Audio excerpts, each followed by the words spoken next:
Halo, selamat datang kembali di channel Tos Serba Kurnia. Nah, gimana kabar teman-teman semua hari ini? Gimana juga kabar tokonya? Semoga semakin laris, semakin besar, dan semakin berkah tentunya ya, amin. Amin. Nah, di kesempatan sebelumnya sempat ada yang bertanya, gimana sih tipsnya supaya toko kita itu menjadi ramai pembeli dan juga laris. Oke, langsung aja ya. Nah, jadi untuk jawaban itu kali ini saya akan mencoba menjawabnya secara lebih ilmiah.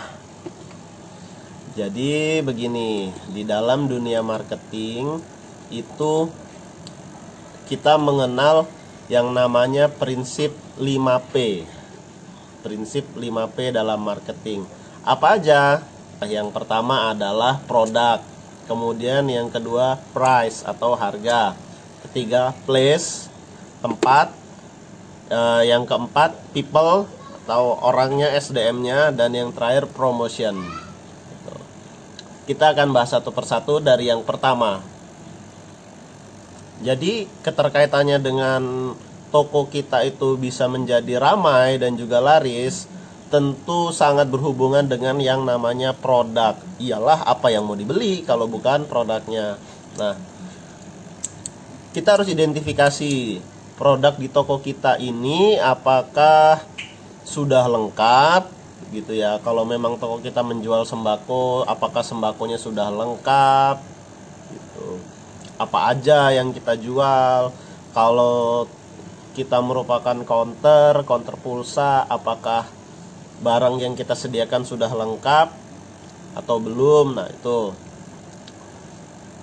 karena percuma pembelinya banyak kalau ternyata barangnya tidak tersedia di toko kita, cuman lewat doang akhirnya gitu.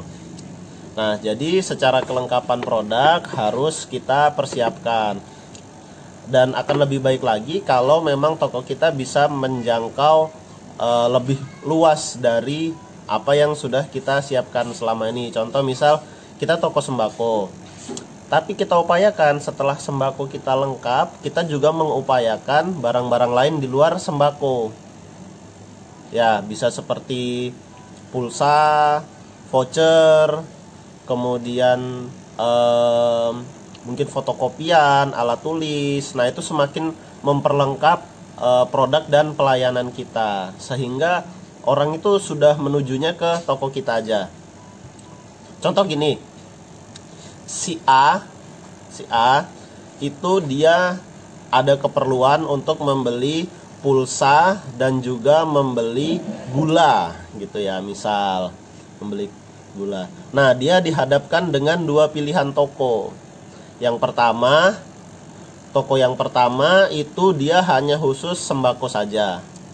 Nah, sedangkan toko yang kedua dia ada sembako dan juga ada counter gitu. Kira-kira kalau Anda sebagai si A ini tadi yang dia keperluannya beli gula dan beli pulsa, kira-kira lebih milih ke toko pertama atau toko kedua?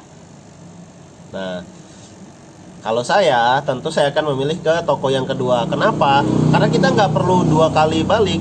Contoh, ketika kita memilih ke toko A, ke toko pertama, kita cuman beli gula, artinya kita tetap harus ke toko kedua untuk beli pulsa, karena di toko pertama tidak ada jualan pulsa.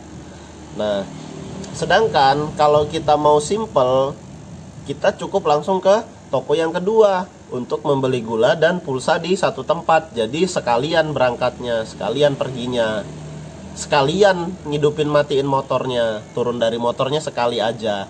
Nah, seperti itu kelengkapan produk akan mempengaruhi jumlah pembeli yang datang ke toko kita. Semakin lengkap toko kita, tentu akan memenuhi semakin banyak kebutuhan si konsumen kita. Jadi dia tidak perlu mencari toko-toko lain untuk memenuhi kebutuhannya yang mungkin beragam. Seperti itu. Sekarang masuk ke unsur yang kedua, yaitu price atau harga. Ya, mengatur harga ini juga ada strateginya. Tidak selalu harga yang murah itu menjadi senjata. Kita juga harus mempertimbangkan apakah di sekeliling kita ada kompetitor, atau kompetitornya cukup jauh. Karena gini, harga itu tentunya akan mempengaruhi ke keuntungan kita, ke profit kita. Kalau kita jualannya cuma murah, akhirnya apa? Profit yang kita dapat tuh sangat tipis gitu. Jadi ada produk yang tetap harus dimainkan dengan harga yang istilahnya itu untuk ambil untungnya kita. Jadi kita bisa ambil untung agak tebal di situ. Cara membedakannya gimana? Kalau memang barang-barang itu barang-barang yang cepat habis atau lakunya banyak, itu bisa diambil yang tipis. Atau barang-barang yang umum kayak sembako, gula, gula, terigu, aci, ya itu memang sudah umumnya segitu kan, artinya kita nggak bisa berkutik. Harga minyak itu memang sudah segitu. Tapi untuk barang-barang yang memang hanya ada di toko kita atau kompetitornya cukup jauh, itu bisa kita ambil harga yang lebih tebal. Contoh ketika kompetitor kita jaraknya mungkin sekitar setengah jam dari kita, orang kalau selisih 1.000-2.000 nggak akan komplain gitu. Nah disitulah kesempatan kita untuk mengambil profit yang lebih tinggi gitu. Jadi artinya tidak selalu ya harga yang murah itu menjadi patokan. Unsur yang ketiga yaitu place atau tempat. Nah tempat ini berkaitan dengan posisi bisa gitu. Jadi tempat kita mudah dijangkau dari jalan, terus tempat parkirnya enak, nyaman, ruang tunggunya nyaman, itu juga berpengaruh. Terus kalau memang toko kita nanti ramai tapi ternyata tempatnya sempit, parkirnya susah, malah mengganggu lalu lintas, itu akhirnya terima kasih. Ya itu akhirnya malah bikin orang jadi males untuk mampir ke toko kita. Penataan barang itu juga berpengaruh. Jadi barang-barangnya mudah dijangkau, mudah dilihat. Nah itu juga mempengaruhi orang yang kemudahan-kemudahan untuk orang yang berbelanja di toko kita. Kemudian unsur yang selanjutnya adalah people atau SDM-nya, sumber daya manusia. Nah, ini salah satu yang berperan penting ya. Artinya apa? Si penjaganya atau penunggu tokonya lah ya, si penunggu tokonya itu harus menguasai baik produknya seperti apa, harganya, keterampilannya seperti apa, itu harus mencukupi. Jangan ketika ditanya ini itu nggak tahu, itu akan membuat orang berkurang kepercayaannya terhadap toko kita gitu. Apalagi toko-toko yang bergerak dalam bidang jasa, kadang suka ada orang minta tolong kayak di counter, kadang ada orang minta tolong ngecekin HP, orang minta tolong ngeliatin ini itu pengaturan dan lain sebagainya. Nah itu harus yang jaga itu harus memahami lah dasar-dasarnya sehingga orang itu nyaman ketika bertanya, kita tahu. Tapi kalau orang nanya kita nggak tahu, orang nanya nggak tahu, lama-lama orang males ke toko kita. Dan untuk servis-servis yang kecil-kecil nggak usahlah selalu dimintain uang. Kalau cuman ngecek pengaturan ya udah gratis. Itu akan menjadi orang jadi senang berada di toko kita. Nah, selain itu cara melayani, dari keramahan, dari senyumnya, dari cara menyapa, obrolannya dan lain sebagainya, itu membuat orang menjadi berkesan di toko kita. Sehingga keberadaan SDM ini menjadi sangat penting, mempengaruhi toko. Kemudian yang terakhir ini adalah unsur promotion. Ya. Yang terakhir promotion.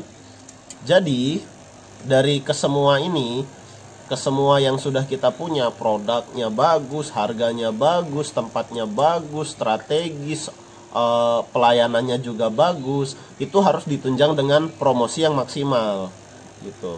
Kenapa? Sebagus-bagusnya toko kita, kalau tidak dipromosikan, orang tidak tahu, akhirnya yang datang hanya itu-itu saja. Usahakanlah minimal punya Facebook, karena Facebook lebih banyak dijangkau untuk masyarakat sekitaran kita. Tergantung, sebenarnya sih tergantung sama apa ya yang teman-teman punya. Cuma di sini saya berbicara sebagai toko sembako dan counter. Umumnya di masyarakat kampung itu kan Facebook yang paling dipegang, yang paling banyak. Nah, jadi minimal teman-teman toko sembako itu punya Facebook gitu kan. Untuk apa? Mempromosikan produknya. Kalau memang nggak bisa promosi atau apa, udahlah cara yang paling simpel aja, foto-fotoin, upload, fotoin, upload, fotoin, upload, udah seperti itu aja. Kenapa? Itu untuk menjangkau orang-orang yang dari jauh di luar dari toko kita. Nah, terus kita buatlah ada promo-promo, ada program, ada undian. Itu sebagai penarik. Setelah itu lagi kita promosin di sosial media. Minimal kita punya sosial media, dan juga WA itu bisa dipergunakan secara lebih maksimal untuk jualan dari status-status kita.